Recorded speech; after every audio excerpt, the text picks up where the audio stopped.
Benji s'exprime pour la première fois après sa victoire face à Dylan. J'espère que vous allez bien, j'espère que vous avez passé un bon début de journée et que vous avez passé hier une belle soirée. En tout cas, pour nous, c'était une très très belle soirée. Pour moi, pour ma part, en tout cas, elle fut très très bonne. Le Palais des Sports était quasiment full. C'était incroyable. Quelle expérience de fou furieux. Un truc de dingue. Et je sais même pas par où commencer, quoi dire. J'ai tellement de trucs qui me passent par la tête. Un truc de fou. Mais une expérience de dingue, mais vraiment de dingue. Alors sachez une chose, c'est que moi, hier, toute la journée, tout le monde me posait la question, est-ce que tu es stressé? Est-ce que tu as la pression, la boule au ventre, etc. Je vous jure, vous pouvez demander à toutes les personnes qui étaient là hier toute la journée avec moi. J'étais tranquille, c'est-à-dire qu'à l'après-midi, je me suis fait une petite sieste au soleil sur là où est ma femme en ce moment en train de, de faire sa sieste sous le plaid. Et hier, il faisait un meilleur temps, donc on a bronzé un peu, j'étais tranquille. J'ai passé une bonne journée. Et vous savez pourquoi? Parce que je savais que j'avais rien à perdre. Je savais que j'avais rien à perdre. Et j'y suis allé en me disant, dans tous les cas, Benji, qu'est-ce que tu as à perdre? Rien. Et même arrivé dans le vestiaire, arrivé au Palais des Sports, je pensais que c'est là que j'allais avoir un peu cette boule au ventre et l'appréhension. Pas du tout. Pas du tout. J'étais bien, j'étais dans les vestiaires, j'étais tranquille, on discutait avec tout le monde. J'étais bien. C'est bizarre, après peut-être que c'est l'habitude des bookings. J'ai fait je sais pas combien, 200 ou 300 dates de booking où il y avait beaucoup de monde. J'ai fait.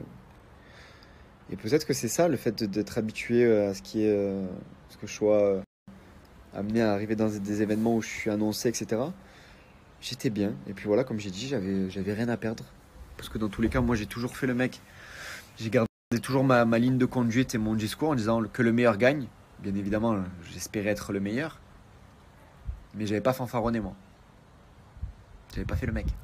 Et donc je me suis dit que c'était lui qui avait le plus à perdre parce que bon, il avait proposé des octogones à tir à l'arigot et qu'il avait, voilà, il avait à cœur de bien démarrer ce nouveau chemin de vie comme il le dit si bien.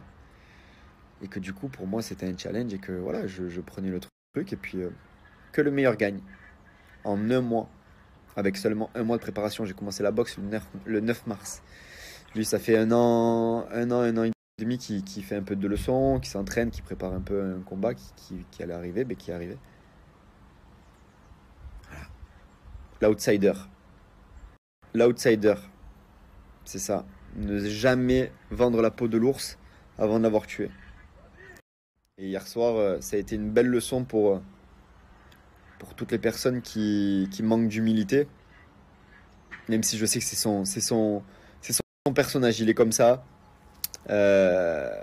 Mais hier, l'humilité l'a gagné sur l'arrogance. Et c'est une belle leçon pour toutes les personnes qui nous regardent. Mais en tout cas, sachez une chose. C'est que Dylan, il a une grosse paire de cojones entre les jambes. Pourquoi? Parce que pour venir à Marseille combattre, dans le Palais des Sports de Marseille, avec un maillot qui ressemble très fortement au maillot du PSG, avec la musique de Paris, venir, tout le Palais des Sports le huer, et il a gardé la tête haute. Il s'est blessé au bout de quelques secondes du premier round, et il n'a pas abandonné. Et pour ça, franchement, moi je dis que déjà, pour ça, c'est un grand monsieur, déjà. Je vais vous parler très honnêtement, cette histoire de blessure, je pense que ça aurait rien changé au combat. Parce que je l'ai senti dès les premières secondes, que j'étais au-dessus et que j'avais pris l'ascendant premièrement psychologique et physique dès les premiers impacts. Cette histoire de blessure, bien évidemment, c'est très malheureux. Se déboîter l'épaule, c'est horrible. Hein. C'est horrible, ça fait mal. Il est resté jusqu'à la fin. Déjà, bravo à lui. Pourquoi? Parce que s'il avait abandonné dès le premier round, on aurait dit, vous avez vu, c'est tout bidon, les combats, etc. Il y en a qui auraient pu penser que c'était, comment dire, pas truqué, mais genre que c'était arrangé ou quoi. Le mec, il a pas lâché, il a pas abandonné. Et il s'est battu jusqu'à la fin, donc bravo. Mais je pense que même sans la blessure, et d'ailleurs je pense qu'il veut une revanche, et j'espère qu'il ne se blessera pas cette fois-ci, comme ça il y aura rien à dire et rien à redire, j'aurai quand même gagné. Je suis trop fier. Trop fier parce que ma petite femme, elle m'a supporté du début jusqu'à la fin. Elle était à côté du ring, elle sautait, elle faisait des gestes comme si c'était elle qui boxait.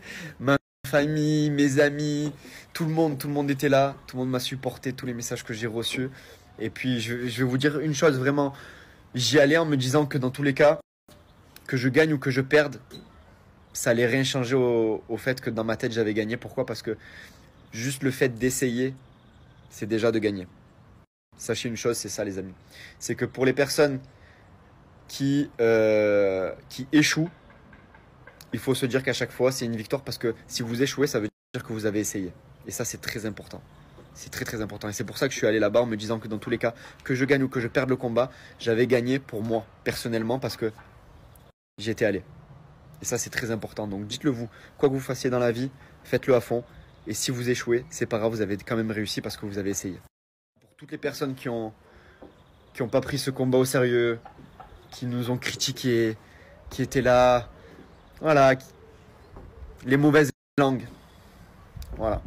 On vous a montré que on a fait de la boxe, on s'est préparé pour boxer. Il n'y a pas eu de pitié. Voilà. Sur le ring, c'était deux guerriers, deux sportifs, deux boxeurs qui s'affrontaient. Il n'y avait pas de cadeau.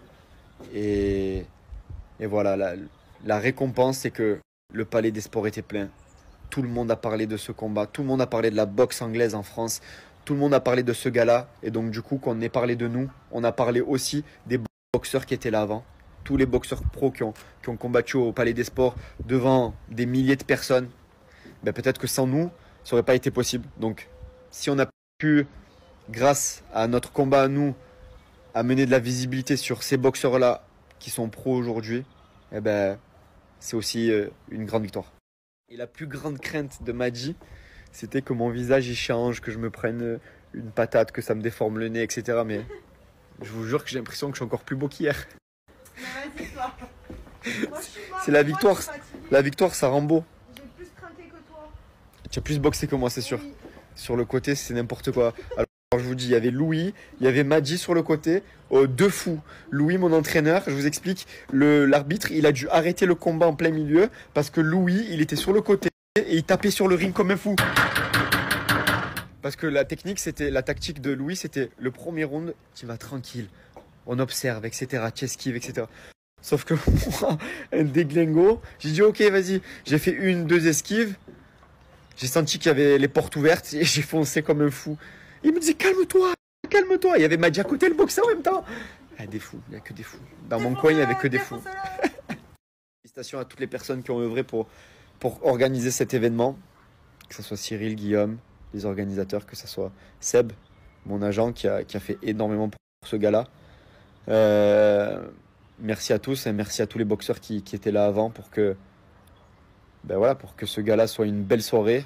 Et voilà, c'est important pour nous que ça soit pas que nous qui boxions ce soir-là, que voilà, nous notre but aussi, et moi personnellement, c'était aussi que la boxe en France puisse avoir un peu de lumière. Et si voilà, on a pu amener de la lumière pour les combats pro qui avaient avant, et des gens qui sont venus juste pour nous voir à nous, Dylan et nous, et qui ont pu voir des combats pro avant, eh ben, c'est vraiment avec plaisir, trop bien. Je suis trop content pour ça. Et pour toutes les personnes qui ont vu que ça avait pris, qu'il y avait du monde, que ça avait fait du buzz, etc. et qui veulent faire un combat pour je ne sais quelle raison. Sachez une chose, les amis, c'est que la boxe, c'est un sport qui est à prendre vraiment très au sérieux.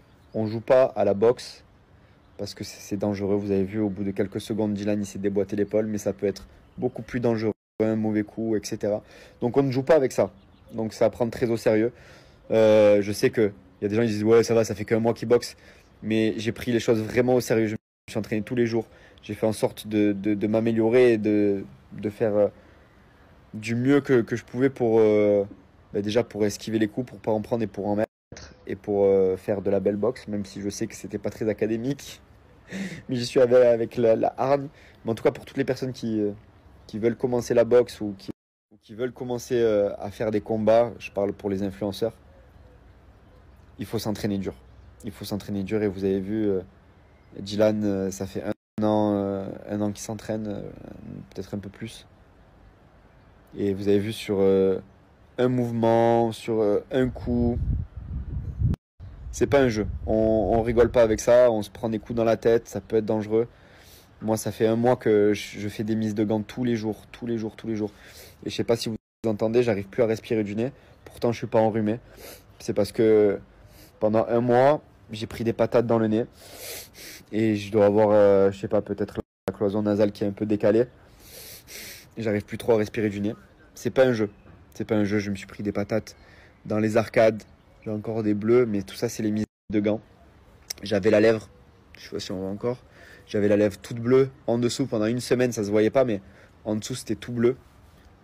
Parce que c'est pas un jeu les arcades. Après j'avoue que moi je suis un peu sadomaso. J'ai pas peur des coups, donc au plus je m'en prenais, au plus je me disais que si j'en prenais à l'entraînement, j'allais moins m'en prendre sur le ring. Et c'est ce qui s'est passé. Mais en tout cas pour toutes les personnes qui veulent commencer la boxe, ne prenez pas ça à la légère, premièrement. Pour toutes les personnes qui veulent commencer à s'entraîner, etc., foncez parce que c'est vraiment un très très beau sport, très technique. Ça demande beaucoup de concentration, d'agilité, d'humilité aussi. Vous l'avez vu hier soir. Et voilà. En tout cas, si on a pu inspirer certaines personnes qui veulent commencer les entraînements de boxe et tout, eh ben, tant mieux, c'est qu'on a réussi notre job. Mais tous ceux qui veulent faire des combats en tant qu'influenceur, ne prenez pas ça à la légère, croyez-moi. Et pour venir chercher la ceinture, il va falloir venir taper à ma porte. C'était les propos de Benji. Dites-moi dans les commentaires ce que vous en pensez. Et sur ce, on se donne rendez-vous très prochainement pour d'autres vidéos news. Prenez soin de vous, la famille. Peace.